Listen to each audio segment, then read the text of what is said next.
ಚಳಿಗಾಲದಲ್ಲಿ ಚಿಚ್ಚುವಿನ 1 ರೂಪಾಯಿ ಬಿರಿಯಾನಿ. ಪಕ್ಷಿಗಳ ಊರಿನಲ್ಲಿ ಚಳಿ ತುಂಬಾನೇ ಜಾಸ್ತಿ ಇತ್ತು. ಆ ಚಳಿ ತಡ್ಕೊಳಕ್ಕಾಗದೆ ಪಕ್ಷಿಗಳೆಲ್ಲರೂ ಕಷ್ಟಪಡ್ತಾ ಇದ್ರು. ಆವಾಗ ಚಿಚ್ಚುಕಾಗಿ ಅವಳ ಮನೆ ಮುಂದ್ಗಡೆ ಒಂದು ದೊಡ್ಡ ಬ್ಯಾನರ್ನ ಕಟ್ಟಿದ್ಲು. ಅದರಲ್ಲಿ ಚಿಚ್ಚೂಸ್ grand offer chicken biryani just 1 rupees ಅಂತ ಬರ್ದಿತ್ತು. ಹೀಗಿರುವಾಗ ಅವಳ ಪಕ್ಕದಲ್ಲಿ ಅವಳ ಮಗ ಚಿನ್ನು ಚಳಿಯಲ್ಲಿ ನಡುಗುತ್ತಾ, ಅಮ್ಮ, ನಿನಗೇನಾದ್ರೂ ಹುಚ್ಚ? 1 ರೂಪಾಯಿಗೆ ಹೋಗಿ ಬಿರಿಯಾನಿ ಕೊಡ್ತಾ ಇದೆಯಲ್ಲ, 1 ರೂಪಾಯಿಗೆ ಅಕ್ಕಿ ಆದ್ರೂ ಬರುತ್ತಮ್ಮ? ಚಿಚ್ಚುಕಾಗೆ ಸ್ಟೈಲ್ ಆಗಿ ಅವಳ ಕನ್ನಡಕನ ಸರಿ ಮಾಡ್ಕೊಂಡು, ಶೋ ಚಿನ್ನು, ಸುಮ್ಮನೆ ಇರೋ. ಇದು ಮಾರ್ಕೆಟಿಂಗ್ ಸ್ಟ್ರಾಟಜಿ. ದೊಡ್ಡ ದೊಡ್ಡ ಮಾಲ್ಗಳಲ್ಲಿ ಇದೇ ರೀತಿ ಬಿಸ್ನೆಸ್ ಮಾಡೋದು. ಜನರನ್ನ 1 ರೂಪಾಯಿ ಬಿರಿಯಾನಿ ಅಂತ ಕರೆಸ್ಕೊಳ್ಳೋದು, ಆಮೇಲೆ ಬೇರೆ ಏನಾದ್ರೂ ಸ್ಪೆಷಲ್ ಆಗಿ ಕೊಟ್ಟು ಅದಕ್ಕೆ ಬಿಲ್ ಮಾಡೋದು. ಸ್ಪೆಷಲಾ? ಏನಮ್ಮ ಸ್ಪೆಷಲು? ಅದು ನಿನಗೆ ಬೇಕಾಗಿಲ್ಲ. ನಿನಗೆ ಮೈಕ್ ಕೊಡ್ತೀನಿ. ಬನ್ನಿ ಅಮ್ಮ, ಬನ್ನಿ, ಬನ್ನಿ ಅಯ್ಯ, ಬನ್ನಿ, 1 ರೂಪಾಯಿಗೆ ಬಿಸಿ ಬಿಸಿ ಬಿರಿಯಾನಿ ಅಂತ ಅನೌನ್ಸ್ ಮಾಡು. ಸ್ವಲ್ಪ ಸಮಯದಲ್ಲಿ ಈ ವಿಷಯ ಊರಲ್ಲಿದ್ದ ಎಲ್ರಿಗೂ ಕೂಡ ತಿಳಿಯಿತು. ಆದ್ರಿಂದ ಎಲ್ರೂ ತುಂಬಾನೇ ಆಸೆಯಿಂದ, ಅಂದ್ರೆ ಮಹಿಹದ್ದು, ತುನಿಗುಬ್ಬಚ್ಚಿ, ಲೂಸಿ ಪಾರಿವಾಳ, ಚೋಟುಗಿಳಿ, ಬುಜ್ಜಿ, ಬನ್ನು ಎಲ್ರೂ ಅಲ್ಲಿಗೆ ಬಂದ್ರು. ಆವಾಗ ಬುಜ್ಜಿ ಸಂತೋಷದಿಂದ, ಅತ್ತೆ, ಬಿರಿಯಾನಿ ನಿಜವಾಗ್ಲೂ 1 ರೂಪಾಯ ಅಥವಾ ಪ್ಲೇಟ್ ಕೆಳಗೆ ಏನಾದ್ರೂ ದೊಡ್ಡ ಕಲ್ನ ಏನಾದ್ರೂ ಇಟ್ಟಿದ್ದೀರಾ? ಛೇ ಬುಜ್ಜಿ, ನನ್ನ ಹೋಗಿ ನೀನು ಸಂದೇಹ ಪಡ್ಬೋದಾ? ಇದು 100% ಚಿಕನ್ ಬಿರಿಯಾನಿ, ಪ್ಯೂರ್ ಬಿರಿಯಾನಿ. ಬೇಕಂದ್ರೆ ತಿಂದು ಟೇಸ್ಟ್ ನೋಡು. ಚಿಚುಕಾಗೆ ನಿಜವಾಗ್ಲೂ ಒಂದು ಚಿಕ್ಕ ಪಾತ್ರೆಯಲ್ಲಿ ಬಿರಿಯಾನಿ ತಗೊಂಡ್ ಬಂದ್ ಕೊಟ್ಲು. ವಾಸನೆ ತುಂಬಾ ಚೆನ್ನಾಗಿತ್ತು. ಇದರ ವಾಸನೆ ತುಂಬಾ ಚೆನ್ನಾಗಿದೆ. ನನಗೊಂದು ಪ್ಲೇಟ್ ಕೊಡು, ತಗೋ 1 ರೂಪಾಯಿ ಹಣ. ಇರಿ ಮಗಿಯವ್ರೆ, ಅರ್ಜೆಂಟ್ ಮಾಡ್ಬೇಡಿ. ಆಫರಲ್ಲಿ ಒಂದು ಕಂಡೀಷನ್ ಇದೆ. ಕಂಡೀಷನಾ? ಮತ್ತೆ ಆರಂಭಿಸ್ಬಿಟ್ಟ? ಏನದು ಕಂಡೀಷನ್? ಬಿರಿಯಾನಿಯ ಬೆಲೆ 1 ರೂಪಾಯಿ ಮಾತ್ರ. ಆದ್ರೆ ಬಿರಿಯಾನಿ ತಿನ್ಬೇಕಂದ್ರೆ ಪ್ಲೇಟ್ ತಗೋಬೇಕು. 1 ಪ್ಲೇಟ್ ಬೆಲೆ 100 ರೂಪಾಯಿ. ಎಲ್ರೂ ಆಶ್ಚರ್ಯದಿಂದ, ಏನು, ಪ್ಲೇಟಿಗೆ 100 ರೂಪಾಯ? ಮತ್ತೆ ಬಿರಿಯಾನಿನ ಕೈಯಲ್ಲಿ ಹಾಕೊಂಡು ತಿನ್ನಕ್ಕಾಗುತ್ತಾ? ನನ್ನ ಜೊತೆ ಇರೋದು ರಾಯಲ್ ಪ್ಲೇಟ್. ಈ ಬಿರಿಯಾನಿನ ರಾಯಲ್ ಪ್ಲೇಟಲ್ಲಿ ತಿಂದ್ರೇನೆ ಅದರ ರುಚಿ ಗಮ್ಮತ್ತಾಗಿರೋದು. ಸೊ ಬಿರಿಯಾನಿ 1 ರೂಪಾಯಿ, ಪ್ಲೇಟಿಗೆ 100 ರೂಪಾಯಿ, ಟೋಟಲ್ 101 ರೂಪಾಯಿ. ಪ್ಲೇಟ್ನ ನಾವೇ ತರ್ತೀವಿ. ಅದೆಲ್ಲ ಆಗೋದಿಲ್ಲ. ಪ್ಲೇಟ್ನ ಬೇರೆ ಕಡೆಯಿಂದ ತಂದ್ರೆ ನನ್ನ ಹೋಟೆಲಲ್ಲಿ ಊಟ ಇಲ್ಲ. ನೋಡ್ದ ಬುಜ್ಜಿ, 1 ರೂಪಾಯಿ ಹಿಂದೆ ಇಷ್ಟು ದೊಡ್ಡ ಕತೆ ಇದೆ. ಇದು ಬಿಸ್ನೆಸ್ ಅಲ್ಲ, ಕಳ್ಳತನ. ಅಮ್ಮ ಪರವಾಗಿಲ್ಲಮ್ಮ, ಇದರ ವಾಸನೆ ತುಂಬಾ ಚೆನ್ನಾಗಿದೆ. ಅದರಿಂದ ನನಗ್ ಬೇಕು, ನಂಗೆ ಹಸಿವಾಗ್ತಾ ಇದೆ. ಚಿಚ್ಚು ಅತ್ತೆ, ನನಗೆ 1 ಪ್ಲೇಟು ಬಿರಿಯಾನಿ ಕೊಡಿ, ತುಂಬಾ ಹಸಿವಾಗ್ತಿದೆ. ಗುಡ್ಗಲ್ ಬುಜ್ಜಿ, ಬಾ ಬುಜ್ಜಿ, ತಗೋ 1 ಪ್ಲೇಟ್ ಬಿರಿಯಾನಿ. ಚಿಚ್ಚು ಒಂದು ಪ್ಲಾಸ್ಟಿಕ್ ಪ್ಲೇಟಲ್ಲಿ ಬಿರಿಯಾನಿನ ಹಾಕಿ ಕೊಟ್ಲು.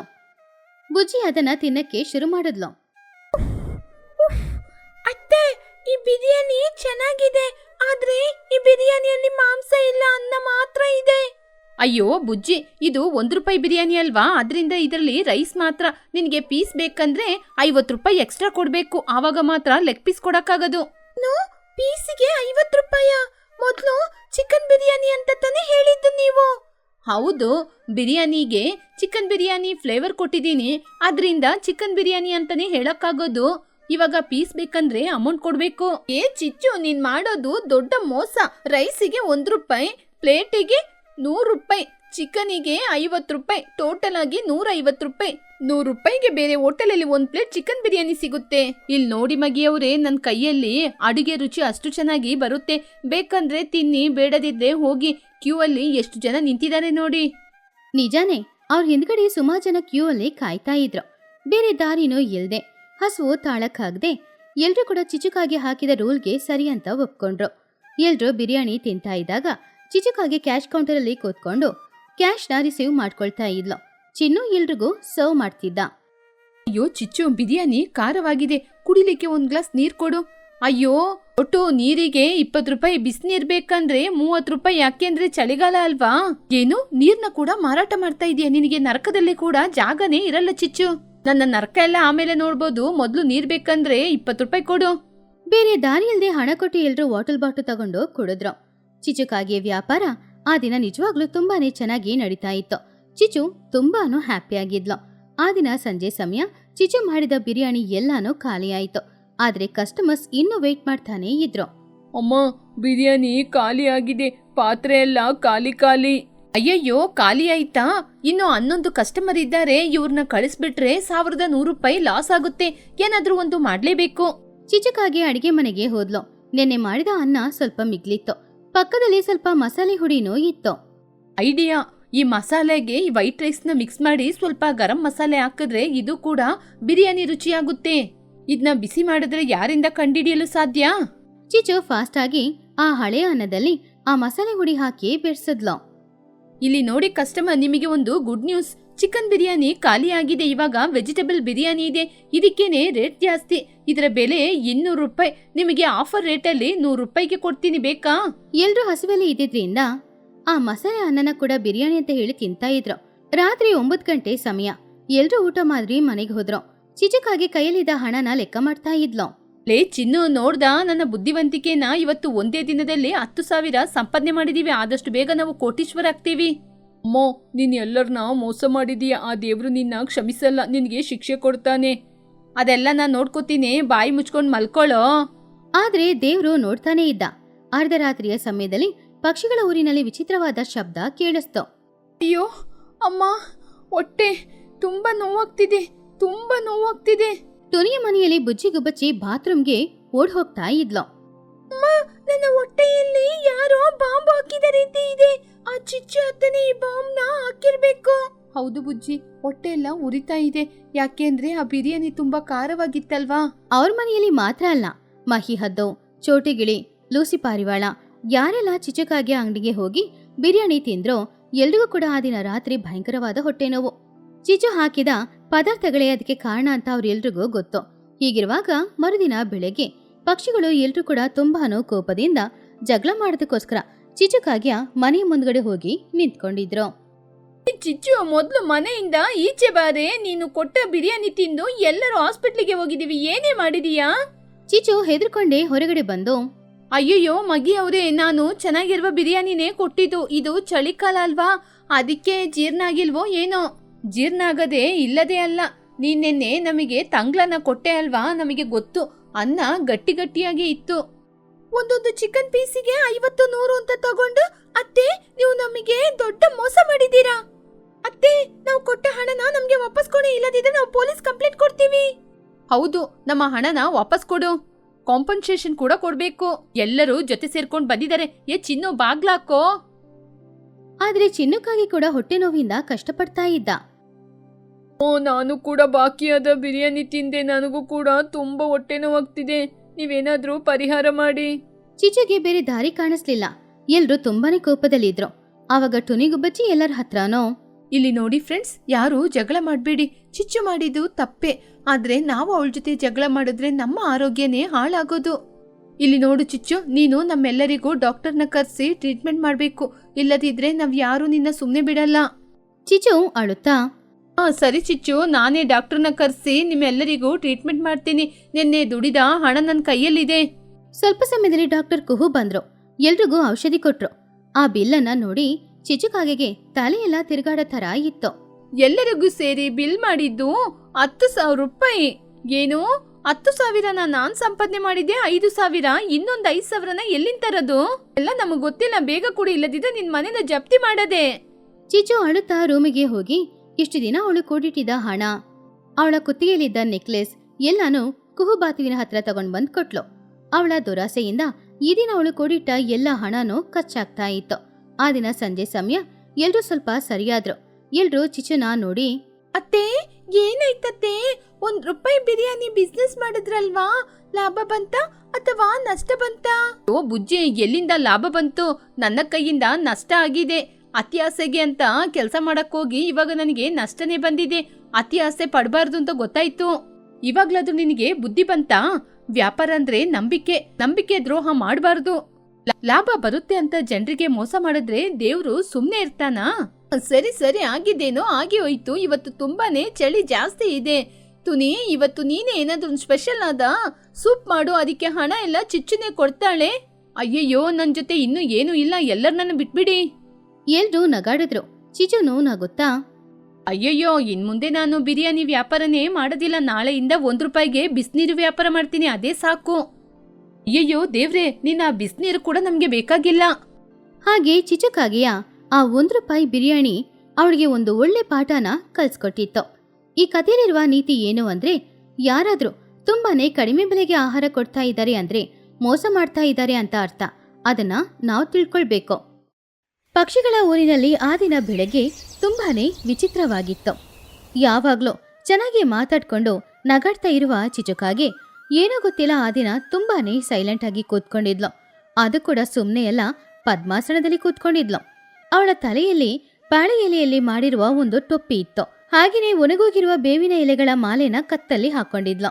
ಅವಳ ಮುಂದ್ಗಡೆ ಹರಿದೋಗಿರುವ ಒಂದು ಹಳೆ ಪೇಪರ್ ಕೂಡ ಇತ್ತು. ಮನೆ ಹೊರಗಡೆ ರಂಗೋಲಿ ಹಾಕ್ತಾ ಇದ್ದ ಟುನಿಗುಬ್ಬಚ್ಚಿ ಈ ವಿಚಿತ್ರವನ್ನು ನೋಡಿದ್ಲು.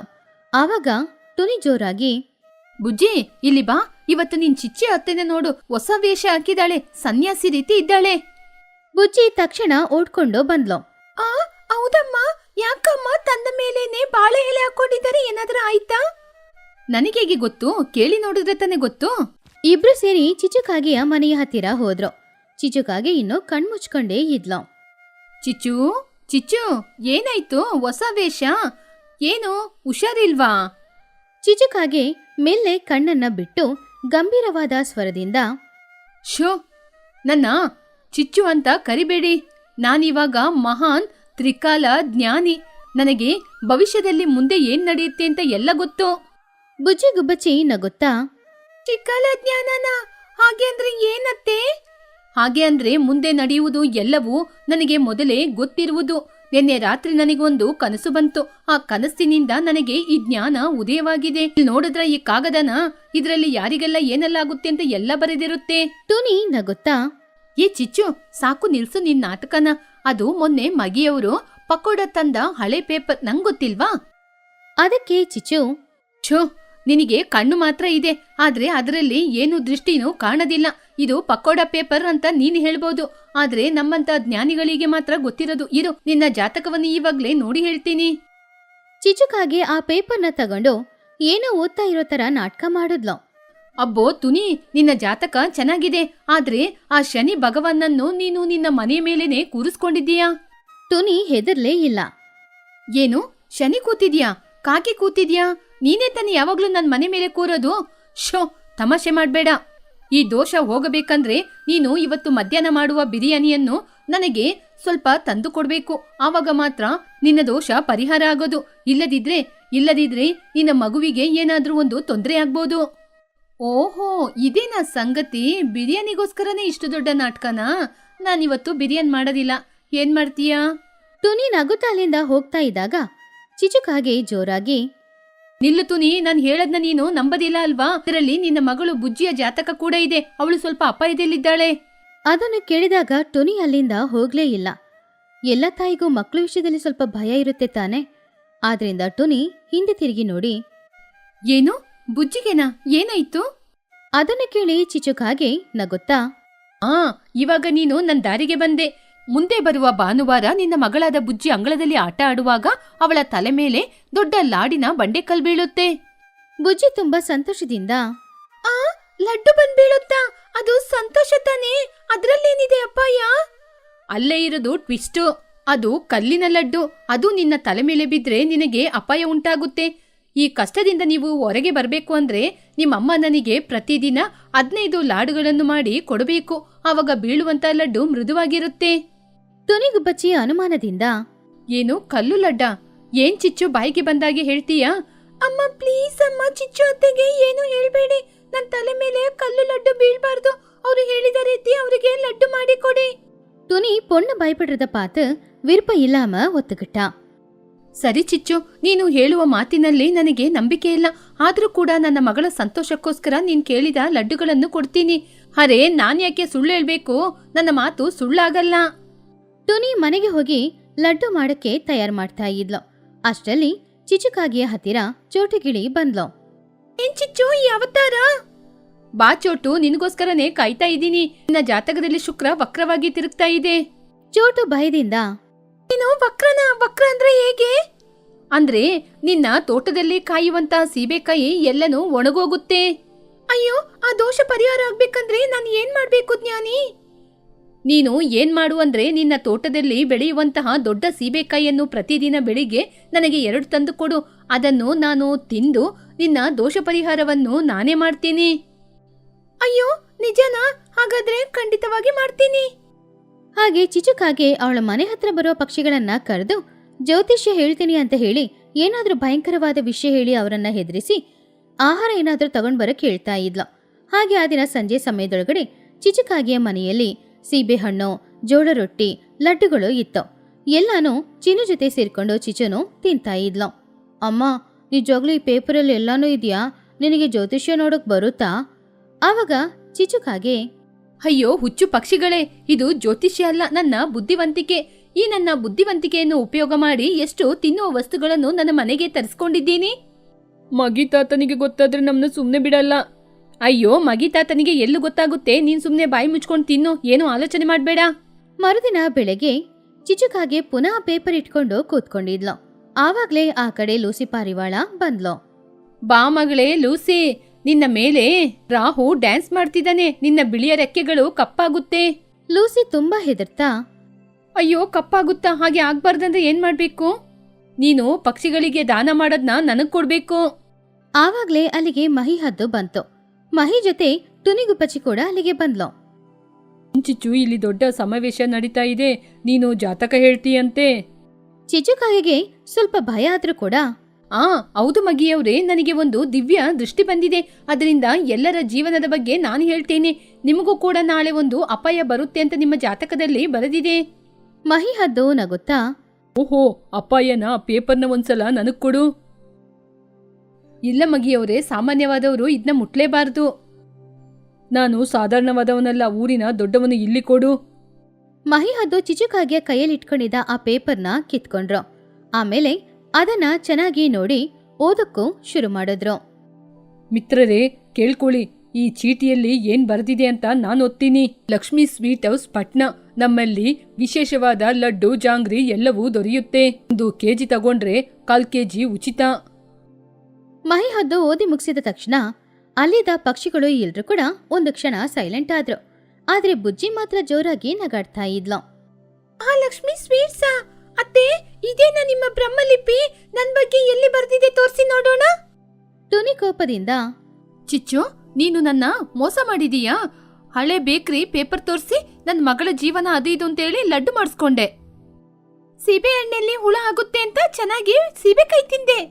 ನನ್ನ ರೆಕ್ಕೆ ಕಪ್ಪಾಗುತ್ತಾ ಕಳ್ಳಕ್ಕಾಗೆ? ಎಲ್ರೂ ಚಿಚುಕಾಗೆನ ಬೈಯಕ್ಕೆ ಶುರು ಮಾಡಿದ್ರು. ಚಿಚು ತುಂಬಾನೇ ಹೆದರಿದ್ಲು. ನನ್ನ ಕ್ಷಮಿಸಿ, ನಾನು ಸುಮ್ನೆ ಬೇಕು ಅಂತ ತಮಾಷೆ ಮಾಡಿ ಲಡ್ಡು ತಿನ್ಬೇಕು ಅಂತ ಆಸೆ ಆಯ್ತಾ? ಮಹಿ ಹದ್ದು ಜೋರಾಗಿ, ನೀನು ನಮ್ಮ ಜೀವನದ ಬಗ್ಗೆ ಆಟಾಡ್ತೀಯಾ? ಸುಮ್ನೆ ಏನೇನನ್ ಸುಳ್ಳು ಹೇಳಿ ನಮ್ ಜೊತೆ ಏನೆಲ್ಲ ಕಿತ್ಕೊಂಡು ತಿನ್ಲಿಕ್ಕೆ ಜ್ಯೋತಿಷ್ಯ ಎನ್ನುವ ಹೆಸರಲ್ಲಿ ನಮ್ನ ಮೋಸ ಮಾಡಿದೀಯಾ? ಮಗಿಯವ್ರೆ, ನೀವು ಏನ್ ಶಿಕ್ಷೆ ಕೊಟ್ರು ನಾನು ತಗೋತೀನಿ, ಆದ್ರೆ ಒಡಿಬೇಡಿ. ನಿನ್ನ ಒಡಿಯೋದಿಲ್ಲ. ನೀನು ತುನಿ ಚೋಟು ಜೊತೆ ನೀನು ಎಷ್ಟೆಲ್ಲ ವಸ್ತುಗಳನ್ನ ಕಿತ್ಕೊಂಡು ತಿಂದಿದೀಯಾ? ಅದರ 2 ಪಟ್ಟಷ್ಟು ಅವರಿಗೆ ನೀನು ಸ್ವಂತ ದುಡಿದ ಹಣದಲ್ಲಿ ತಗೊಂಬಂದು ಕೊಡ್ಬೇಕು. ಕಳ್ಳತನ ಮಾಡ್ಕೊಂಡಲ್ಲ. ಅಯ್ಯಯ್ಯೋ, ಅವರಿಗೆ ನನ್ನ ಸಂಬಳದಲ್ಲೇ 2 ಪಟ್ಟು ದುಡ್ಕೊಂಡ್ ಬಂದು ಅವರಿಗೆ ಕೊಡ್ಬೇಕಾ? ನೀನು ಕೊಡ್ಲೇಬೇಕು, ಇಲ್ಲದಿದ್ರೆ ಈ ಊರ್ ಬಿಟ್ಟು ನಿನ್ನ ಹೊರಗಾಗ್ತೀವಿ. ಚಿಚು ಅಳುತ್ತಾ ಆ ಶಿಕ್ಷೆಗೆ ಒಪ್ಕೊಂಡ್ಲು.